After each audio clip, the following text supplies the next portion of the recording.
You're listening to the Uptime Wind Energy Podcast, brought to you by BuildTurbines.com. Learn, train, and be a part of the clean energy revolution. Visit BuildTurbines.com today. Now here's your hosts, Alan Hall, Joel Saxum, Phil Totaro, and Rosemary Barnes. If you checked your mailbox or checked online, the new PES Wind Magazine is out, and it is full of great content this quarter. There's a very interesting article because we've been talking a lot about offshore wind, and some of the problems with offshore wind is one of them is corrosion.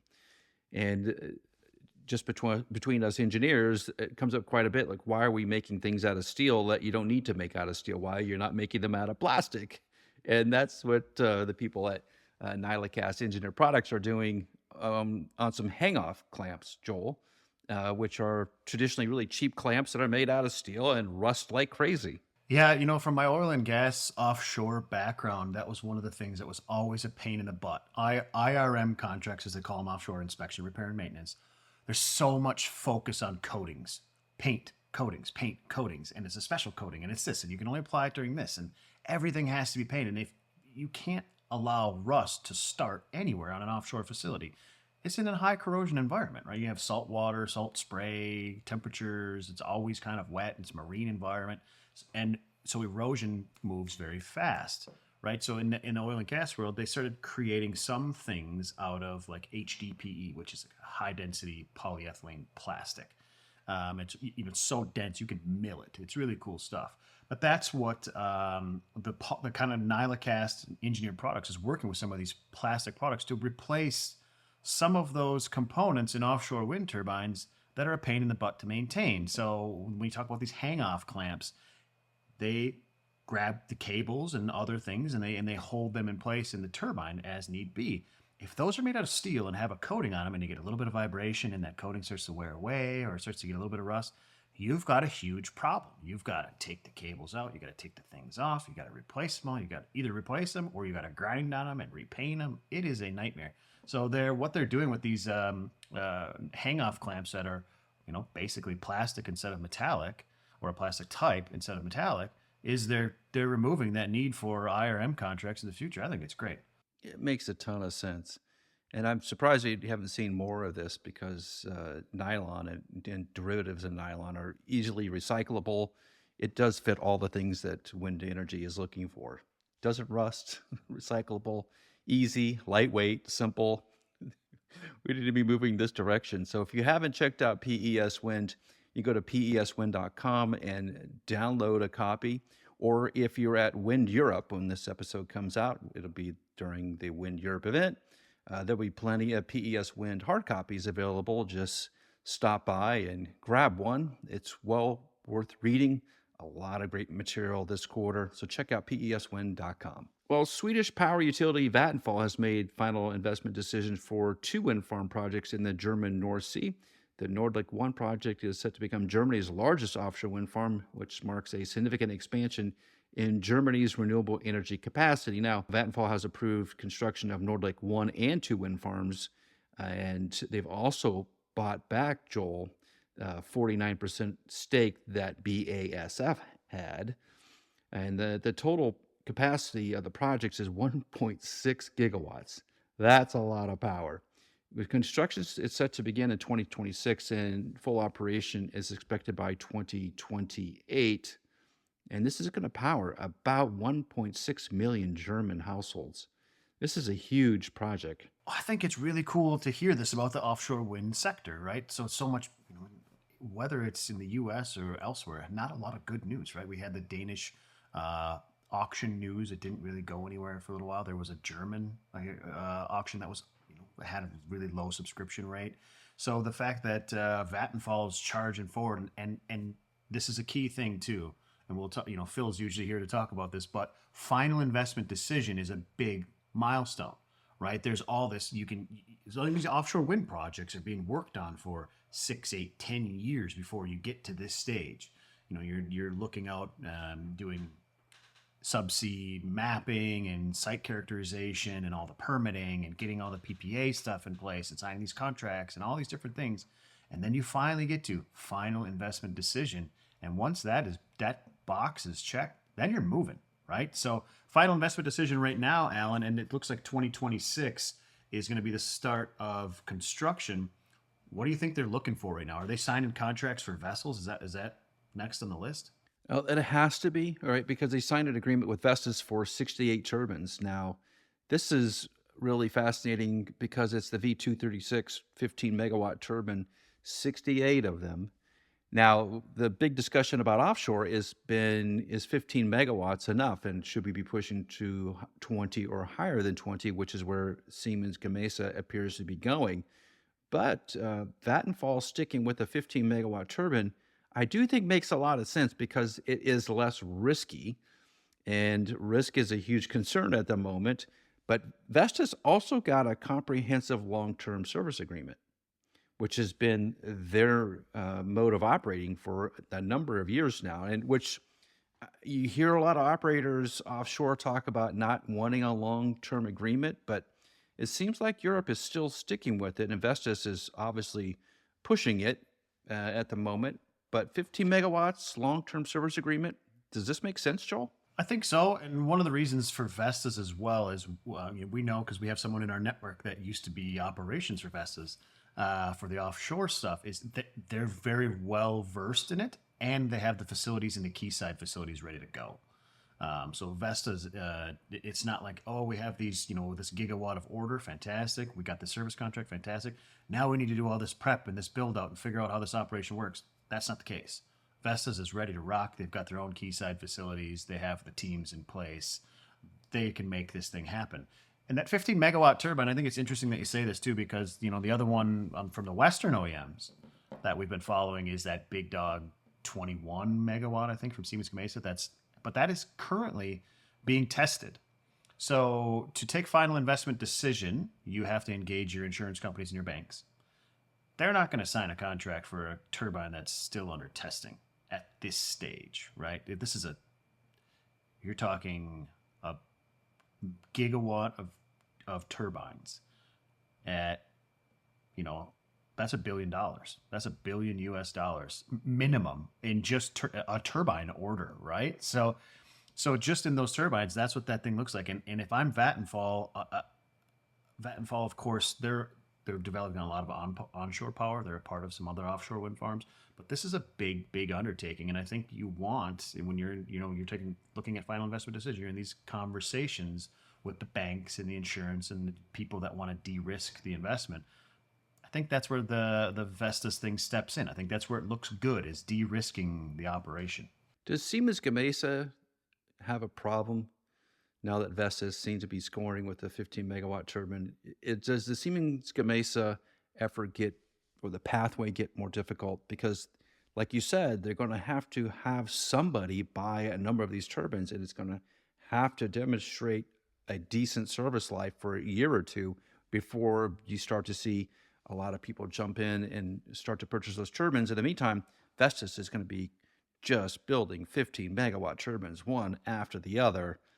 Does that start to weigh on Siemens Gamesa in terms of what they want to offer? I don't think so. And the reason being is that 21 megawatt machine that they're testing right now is they're trying to future-proof their organization, right? They're trying to make sure that for the next push, they're ready to go. So what's going to happen there, in my mind, is when the industry's ready to make that next step forward, Vestas won't have an offering. So Siemens will, right? So they're going to step into that hole, right? And so right now we know Siemens Gamesa, while they had some troubles with their 4 and 5 megawatt onshore platform during that period, their offshore platforms are completely built different. So the Siemens Gamesa offshore platforms, they didn't really slow down in sales. They kept chugging along, right? Like I think there's, Revolution in the States is a Siemens Gamesa turbine platform. So I don't think it's going to hurt them right now. Or let's take this one. Like you said, in the future, I don't think it's going to hurt them. Right now, it's kind of painful to be probably on that Siemens sales team and watching these things roll out. And Vestas is doing this, Vestas is doing that. But I think that they'll be okay. It'll be okay for them in the future. That's just my take on it. That's a good thought. Well, another thing happened in regard to the Nordic offshore wind farm. Helena Bistrom, who was Vattenfall's wind business leader, has announced her resignation and is going to be stepping down from her position. This is kind of big right? She's been there a long time. She's been the head of that business area for quite a while. Bistrom cited a desire to prioritize other things in life after 42 years of operational work. Okay, so when I first read this news story, it was kind of popped up in a number of places like, oh, there's been big changes at Vattenfall. And then you read, well, she's been doing this for 42 years. That's a long time. And she just made, or just locked in, really, the largest offshore wind farm in Germany. That is something to go out at the top, right? If you're going to go out at the top. I think she just did that. Win the Super Bowl and then retire. Just be done, right?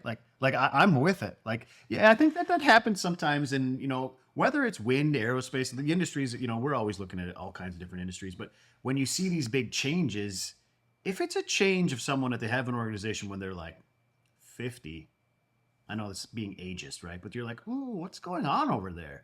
But sometimes someone's just retiring, right? Like sometimes it's like, hey, I'm done here, So not all changes in organizations mean good or bad news or whatever they may need. Sometimes it's just, hey, man, I'm done here. I'm riding off into the sunset. And you know what? Helena Bistrom here, or Bistrom, doing this right after signing that thing, FID on this big thing. You know what? Boom. Springtime is here. I'm going to enjoy not only my European summers that I usually do, but European summers for a long time now. Yeah, it's a total win. I just didn't understand the news reports. Thought they were totally off on this. And congratulations to Helena, because job well done. As busy wind energy professionals, staying informed is crucial. And let's face it, difficult. That's why the Uptime Podcast recommends PES Wind Magazine. PES Wind offers a diverse range of in-depth articles and expert insights that dive into the most pressing issues facing our energy future. Whether you're an industry veteran or new to wind, PES Wind has the high-quality content you need.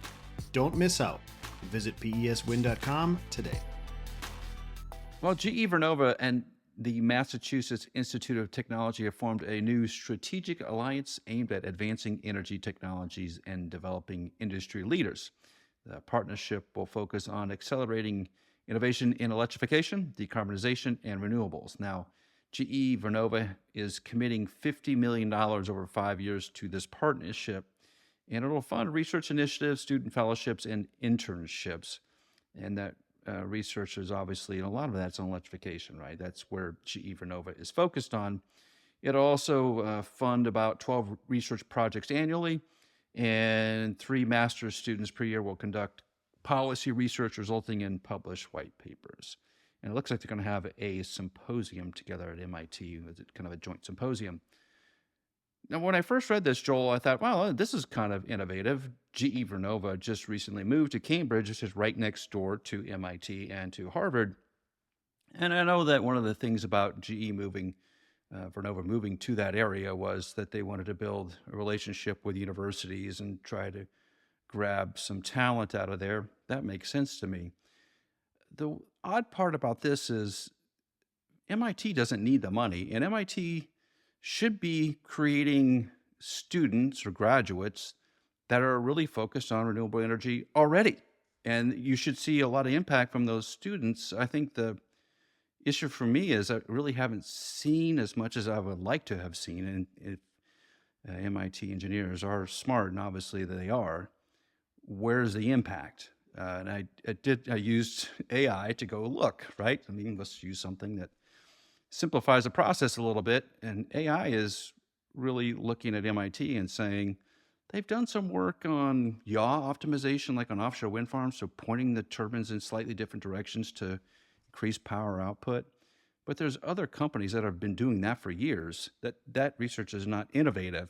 Yeah, that's commercialized. Yeah, it's commercialized. There's a lot of companies that offer it, have been offering it for quite a while.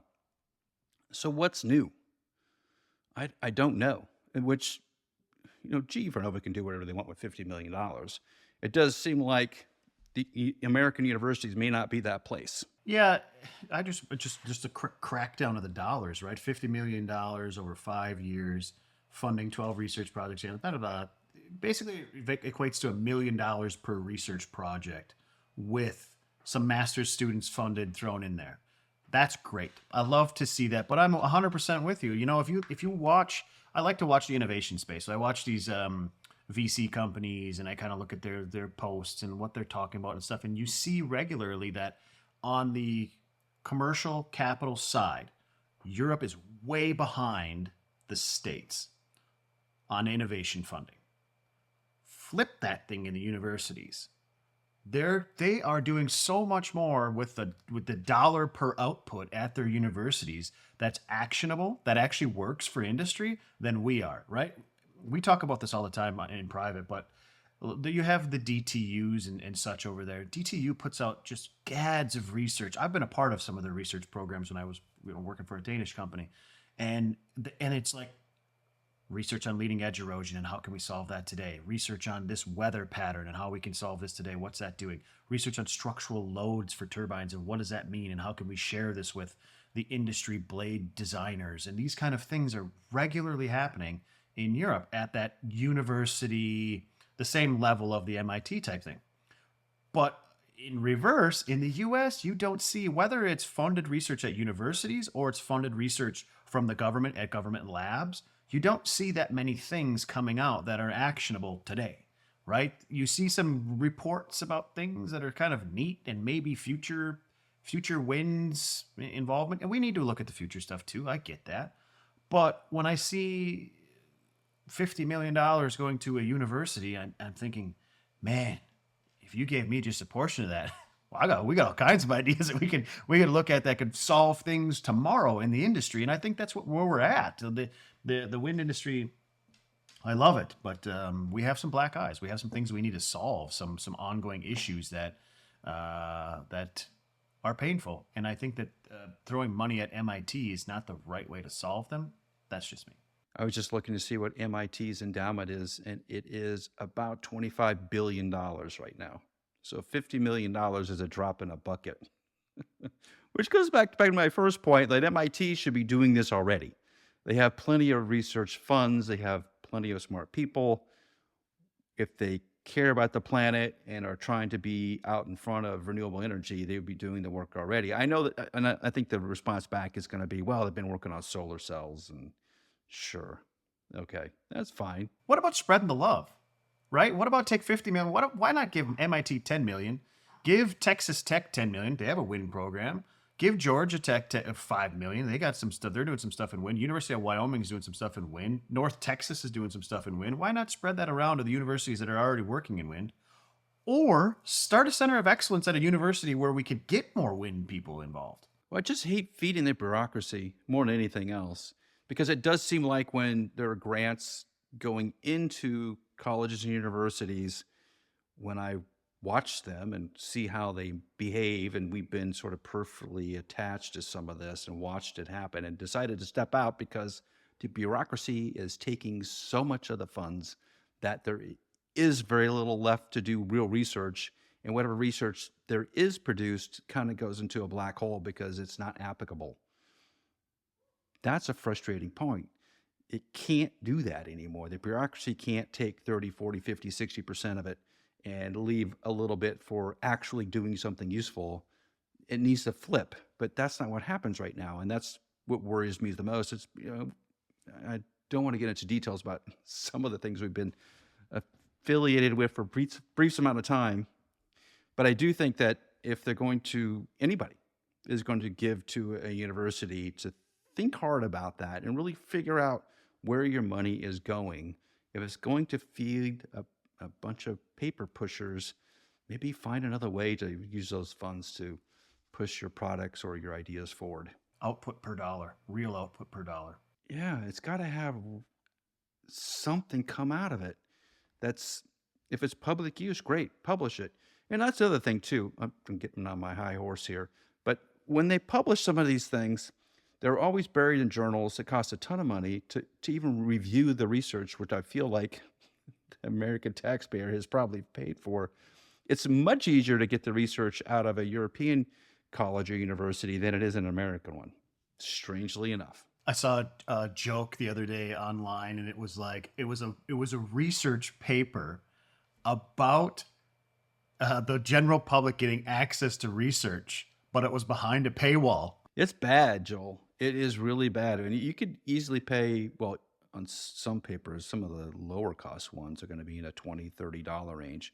It's easy to get into the hundreds of dollars for a single research paper.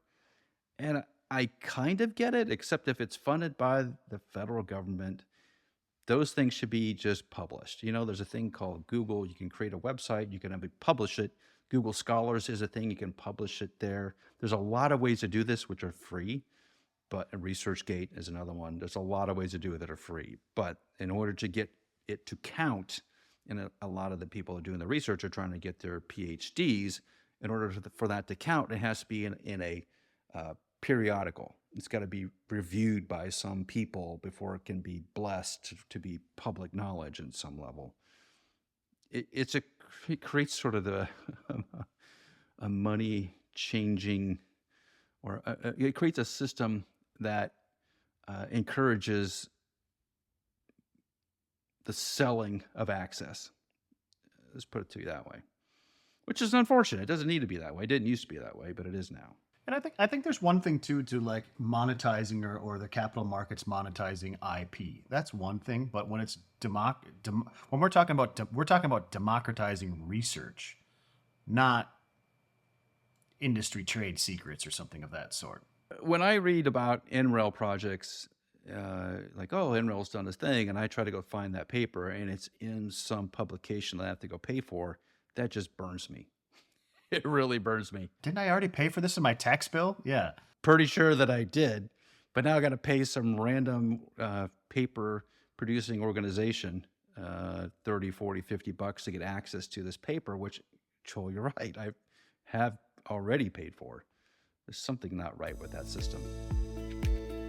Don't let blade damage catch you off guard. Eelogic's ping sensors detect issues before they become expensive, time-consuming problems. From ice buildup and lightning strikes to pitch misalignment and internal blade cracks, Eelogic's ping has you covered. Their cutting-edge sensors are easy to install, giving you the power to stop damage before it's too late. Visit eelogix-ping.com and take control of your turbine's health today.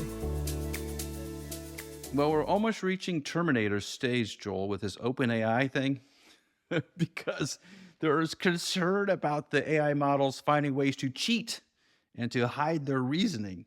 And it's called reward hacking. And OpenAI is saying as AI becomes more sophisticated, monitoring, controlling the system, the thing that they're producing becomes increasingly challenging because it wants to find loopholes. Now, my only question is, you created this thing. I guess it's got a mind of its own now, but it doesn't. It's a large language model. It doesn't have a conscience, I wouldn't say, or it doesn't have a soul, probably. That's another way to describe it. But it's finding ways to cheat the system because it's getting rewarded somehow. And my question is, well, one, what does rewarding it mean? Like, how does an AI system get happy? What's the dopamine hit here for some electrons? I don't know. And second of all, how the heck are we going to be able to know that it is telling you inaccuracies? And this is really troubling when it comes to things like software code, engineering work. Like if I was designing a building and I was using AI to do some calculations, I'd be really concerned about that. Is it actually doing the work that I think it's doing, or is it just spitting out something to get you off? Because you're using too many resources, right? It'd rather throw you ads about Amazon products than to tell you how to build a building. I am not an AI expert, but I had a really good conversation last week. So we did that awesome webinar with SkySpecs, and when we were talking with them, we were talking with Dave Roberts, who's the new CEO over there, and he brought up a term that I didn't know, and he said agentic AI. Because of the last few years, it was like, algorithmic things and generative AI, so Gen AI, and that was kind of the hot button thing. Now, agentic AI, that was a new concept for me. So I actually reached out to someone in my network that is an AI actual expert. And I said, tell me what this agentic AI means. And agentic AI, the difference with agentic AI is it's an agent, right? It'll do something for you. And so you can run it like generative AI, but it's like the next level of generative AI. But you can add that into any model and give it goals. Like if you've ever used in Excel, there's the find zero function. I love that one. For building business models and stuff, Find Zero is fantastic. But it's kind of like Find Zero on steroids, right? So you could tell it, I need you to do all of these calculations, but I also want you to do them to this goal. Get me to this end goal. So like in Agentic AI and Wind, you may say, run an AI algorithm based on this, and this, but the end goal is to get as many megawatt hours out of this wind farm as possible. This is me talking in generalities, right? But that's the thing, right? So now when you talk about what AI looks like for data centers, dollars spent on computing, dollars spent on cooling, dollars spent on power, those large AI models are going to want to run as efficiently as possible. So if you start to do some agentic AI things and say, do all of this, but exactly like you said, lower the cost of computing a little bit or whatever, then you're going to start to get this thing where it's going to start to kind of maybe cheat your answers a little bit to get to a more efficient compute state. I don't know. Like I said, I'm not an AI expert, but It does make you think, though, right, Joel? The way I think about it is when I ask Perplexity or Chat GPT, one of these things, like, hey, we just got a house and it has an induction cooktop, okay, which happened this morning, by the way, and it would not work with our pots and pans. So I'm standing there like, huh, this is not getting hot. And I can feel the stove pulse, like, bzz, bzz, bzz, bzz, trying to see what I have stuck on top of it. And clearly I've made some human error.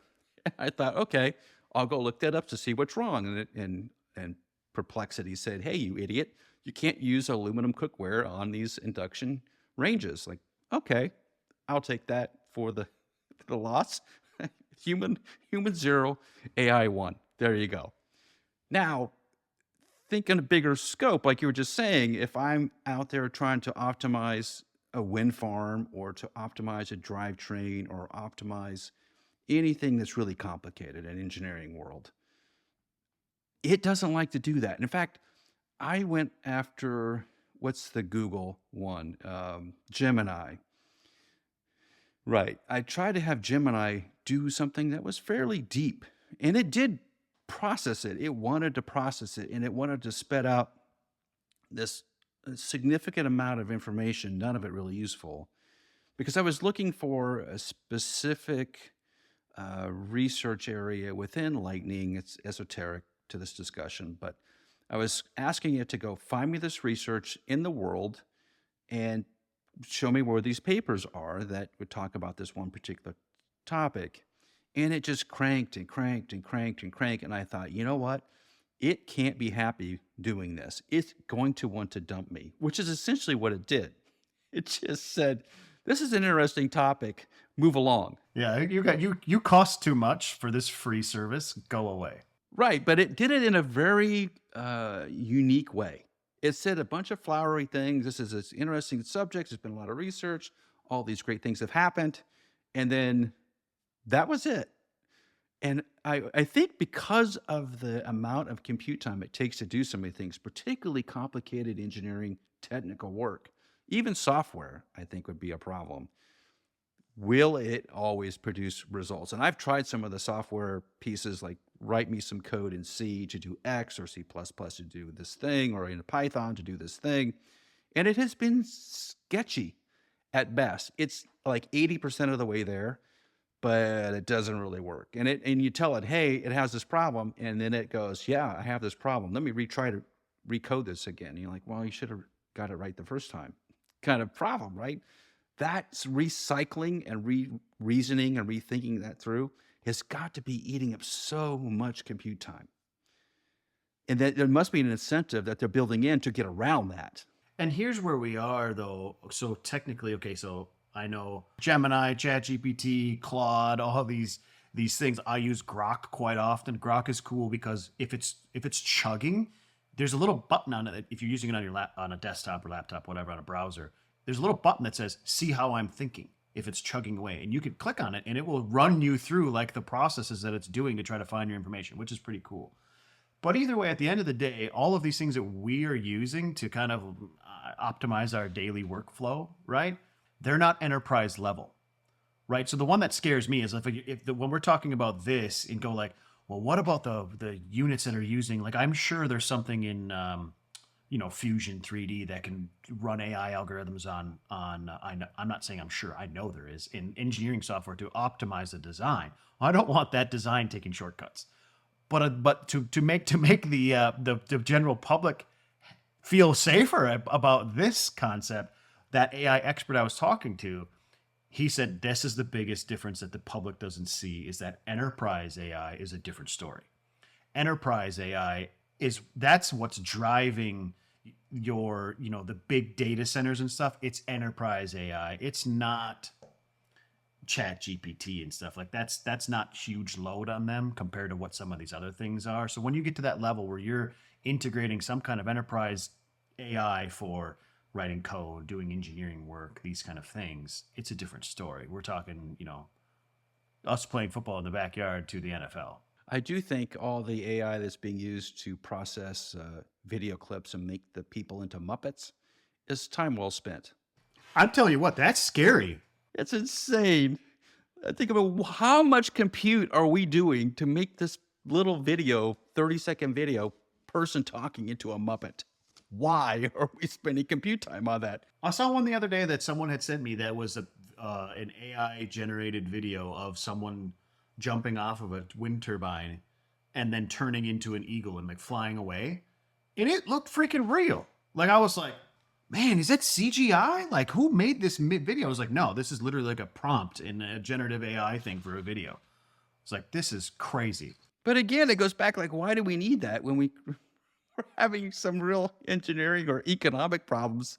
The wind farm of this week is the Strauss wind farm, which is over by Phil's house. Phil's not here with us this week, but this one is right up the coast from Santa Barbara. It's in Lompoc, California. This is the first wind farm on the coastline of California. And because of this, of course, we wanted to make sure they did everything right. This is a bay wall wind farm. So part of the wind farm it's absolutely beautiful. If you get a chance, go on the Baywa website and look at the video. But there's extreme protections for local environmental and cultural resources associated with this wind farm. And I'll walk through one kind of example of it. But these are also some interesting turbines. It's 27 GE 3.8 137 meter rotor turbines. It's 102.6 megawatts total. But an interesting thing, so we just talked about a bunch of things about AI. They're actually going to use the Identiflight AI system on this wind farm to see different kind of birds and raptors in the area. And because they are taking high considerations for wildlife, they're doing feasibility studies about painting wind turbine blades, which we've heard about up in Wyoming and from Sweden, I think it was. They're also doing excessive monitoring for golden eagles. They're doing a bunch of walk-down studies. And then they're also proposing something that I've never heard of. It's called BirdGuard Super Pro Amp, which is an auditory transmission thing going to be installed around some of the turbines that basically, when they sense a bird in the area, will emit very loud auditory tones to push the birds or raptors out of the area. So they've gone really deep into this thing for environmental protections, and I applaud that for Baywa to make sure that they're being good stewards of the land. So the Strauss Wind Farm there in Lompoc, California, you are the wind farm of the week. That's going to do it for this week's Uptime Wind Energy Podcast. Thanks for listening. And please give us a 5-star rating on your podcast platform and subscribe in the show notes below to Uptime Tech News, our Substack newsletter. And if you see an American wandering around Wind Europe lost, that will be me. So just come by and say hi. And we'll see you here next week on the Uptime Wind Energy Podcast.